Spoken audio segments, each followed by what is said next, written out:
नमस्कार. आज आपण बोलणार आहोत सोन्याबद्दल. हो, सोनं. जगातली एक अशी गोष्ट ज्यावर सगळ्यांची नजर असते. पण रोज जे भाव वर खाली होतात, त्या आकड्यांच्या मागे नक्की काय दडलेलं असतं? चला, आज तेच समजून घेऊया. तर बघा, आज तारीख आहे 13 जानेवारी 2026 आणि हो, सोन्याच्या भावात पुन्हा एकदा थोडा बदल झालाय. आता हा आकडा आपल्याला साधा वाटेल, पण खरं सांगायचं तर ज्या छोट्याशा बदलामध्ये खूप काही लपलेलं आहे. मग प्रश्न हाच आहे की हे जे रोजचे आकडे आपण बघतो, ते नक्की काय सांगतायत? म्हणजे यातून आपल्या अर्थव्यवस्थेबद्दल काय कळतं? वेगवेगळ्या शहरांमध्ये भाव वेगळे का असतात? आणि जगात आपलं स्थान कुठे आहे?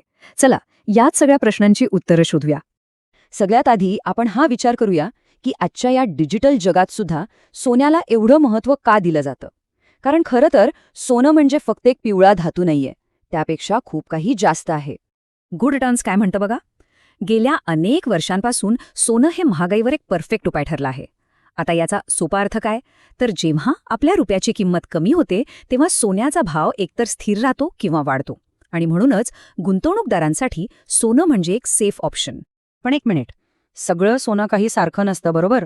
आपण कॅरेटबद्दल ऐकतो, तर 24 कॅरेट म्हणजे एकदम प्युअर 99.9% शुद्ध सोनं. 22 कॅरेटमध्ये थोडं मिक्सिंग असतं, साधारण 91.6% सोनं, जेणेकरून दागिने मजबूत बनतील. आणि 18 कॅरेटमध्ये तर फक्त 75% सोनं असतं. आणि साहजिकच जितकी शुद्धता वेगळी तितकी किंमतही वेगळी असणारच. ठीक आहे, तर आता थेट येऊया आजच्या आकड्यांवर. बघूया आजचा भाव काय सांगतोय. तर आजचा भाव आहे 14,253 रुपये. हो, हा आहे 1 ग्रॅम 24 कॅरेट सोन्याचा भाव.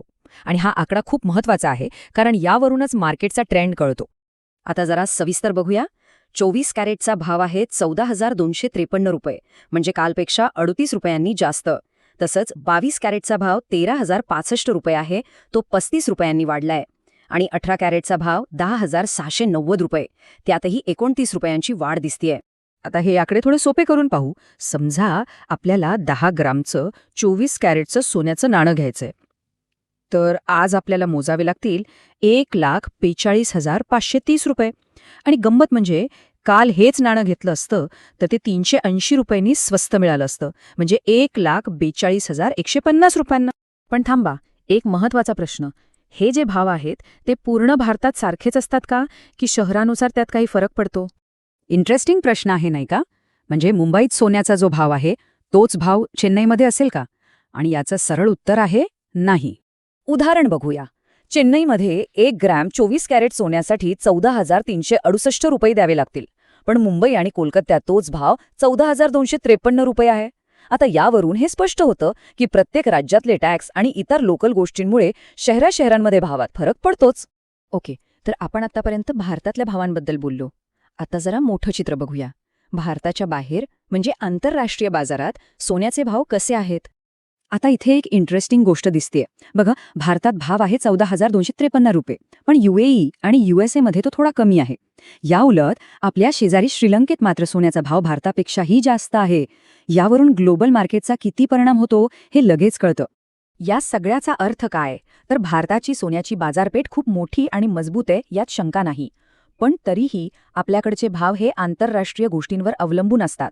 म्हणजे डॉलरच्या तुलनेत रुपयाची किंमत काय आहे, किंवा सरकार किती इम्पोर्ट ड्युटी लावतंय, या सगळ्यामुळे हे गणित थोडं गुंतागुंतीचं बनतं. ठीक आहे, तर या सगळ्या माहितीमधून आपण काय शिकलो? या आकड्यांमधून आपल्याला नक्की काय टेकअवे मिळतो ते आता थोडक्यात पाहूया. गेल्या 10 दिवसांचा ट्रेंड जर बघितला तर एक गोष्ट स्पष्ट दिसतेय.